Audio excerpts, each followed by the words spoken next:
ഈ കാലത്ത് ഈ സഭയ്ക്ക് ചുമതല വഹിക്കുവാൻ നിയോഗം ലഭിച്ച ഒരു ദൈവദാസൻ എന്ന നിലയിൽ, നിങ്ങളുടെ കൂട്ടുപ്രവർത്തനം എന്ന നിലയിൽ, പിതാവിന്റെയും പുത്രന്റെയും പരിശുദ്ധാത്മാവിന്റെയും നാമത്തിൽ നമ്മുടെ 102ാമത്തെ സംസ്ഥാന കൺവെൻഷൻ ഔപചാരികമായി ഉദ്ഘാടനം ചെയ്തതായി ഞാൻ പ്രഖ്യാപിക്കുന്നു. കരങ്ങളെ അടിച്ച് ആത്മാവിൽ നമുക്ക് ദൈവത്തെ സ്തുതിക്കാം.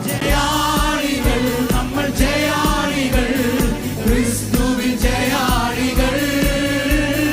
തോൽക്കില്ല, ഇനി തോൽക്കില്ല സാത്താന്റെ തന്ത്രങ്ങളെ. പാപത്തെയും രോഗത്തെയും സകലത്തെയും ജയിച്ച തമ്പുരാന്റെ കൂടെ നടക്കുമ്പോ ഇനി നീ ആരെ പ്രാർത്ഥിക്കണം? രക്തം ക്ഷയം, രക്തം ക്ഷയം. നിന്റെ ദേശത്ത് വ്യാപരിക്കുന്ന ഇരുട്ട് നിന്നെ കണ്ട് ഭയപ്പെടാൻ പോവാ. നിന്റെ ദേശത്ത് വ്യാപരിക്കുന്ന കൊടുങ്കാറ്റ് നിന്നെ കണ്ട് അമരാൻ പോവാ.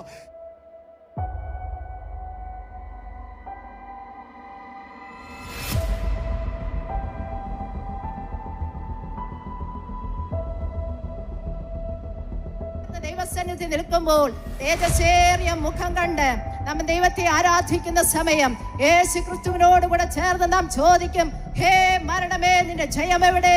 ഹേ മരണമേ നിന്റെ വിഷമുള്ളവിടെ? ഹല്ലേലൂയ. എന്റെ ശരീരത്തെ ഹല്ലേലൂയ മരണത്തിന് അധീനമാക്കുവാൻ തക്കവണ്ണം എന്നെ കുത്തി നോവിച്ച വിഷമുള്ളേ, നീ എവിടെ പോയി? Hallelujah. One who has given Jesus Christ, he has given the Son to you. Wouldn't he be giving you along with Son every good thing that you need? Child of God, you are not called to run away from the snake. That has been your life story. Till now you ran away from the snake. Hallelujah.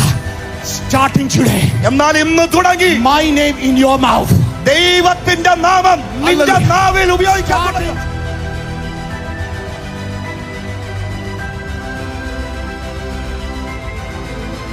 ഇന്ന് രാത്രിയിൽ ഗോൽഗോഥായുടെയും ഗദസമനയുടെയും മുന്നിൽ പതറി നിൽക്കുന്ന ആരെങ്കിലും ഉണ്ടെങ്കിൽ ദൈവത്തിന്റെ പരിശുദ്ധാത്മാവ് ഇന്ന് രാത്രി അവരോട് സംസാരിക്കുന്നു. നീ വാരി എറിഞ്ഞ കണ്ണുനീർ തുള്ളികൾ ശേഖരിച്ചു വെച്ചിരിക്കുന്ന ഒരുവനുണ്ട്. കഴിഞ്ഞ കാലങ്ങളിലെ പരാജയങ്ങളല്ല നീ ചിന്തിക്കേണ്ടത്. കഴിഞ്ഞ കാലങ്ങളിൽ ഹല്ലിൽ വന്ന വീഴ്ചകളല്ല ചിന്തിക്കേണ്ടത്. കഴിഞ്ഞ കാലങ്ങൾ നിനക്ക് വന്ന പ്രതിസന്ധികളല്ല ചിന്തിക്കേണ്ടത്. കഴിഞ്ഞ കാലം നിനക്ക് വന്ന ഒറ്റപ്പെടുത്തലുകളല്ല ചിന്തിക്കേണ്ടത്. കഴിഞ്ഞ കാലങ്ങൾ നിന്നെ തിരസ്കരിച്ചതല്ല ചിന്തിക്കേണ്ടത്. നിനക്ക് വേണ്ടി കർത്താവ് ഒരുക്കുന്ന ഉന്നതമായത് ചിന്തിക്കാൻ നിനക്ക് കഴിഞ്ഞാൽ ദൈവത്തിന്റെ നന്മയും കരുണയും നിന്നെ പിന്തുടരുവാനായിട്ടിടയായി തീരും. 20-ാം തീയതി വൈകിട്ട് നാം പ്രാർത്ഥിച്ചാരംഭിച്ച ഈ മഹായോഗം കഴിഞ്ഞ 7 പകൽ കർത്താവിന്റെ കൃപയാലെ ഏറ്റവും അനുഗ്രഹമായി ശക്തമേറിയ ദൈവ സാന്നിധ്യം കൊണ്ട് നമ്മെ നിറച്ച് നമ്മെ സമൃദ്ധിയായി അനുഗ്രഹിച്ച സർവശക്തനെ കരങ്ങൾ ഉയർത്തി നമുക്ക് ഒരുമിച്ച് ഉച്ചത്തിൽ സ്തുതിക്കാമല്ലോ. ഈ ദൈവം നമ്മുടെ ദൈവം എന്നും എന്നേക്കും അവൻ നമ്മെ വഴി നടത്തും.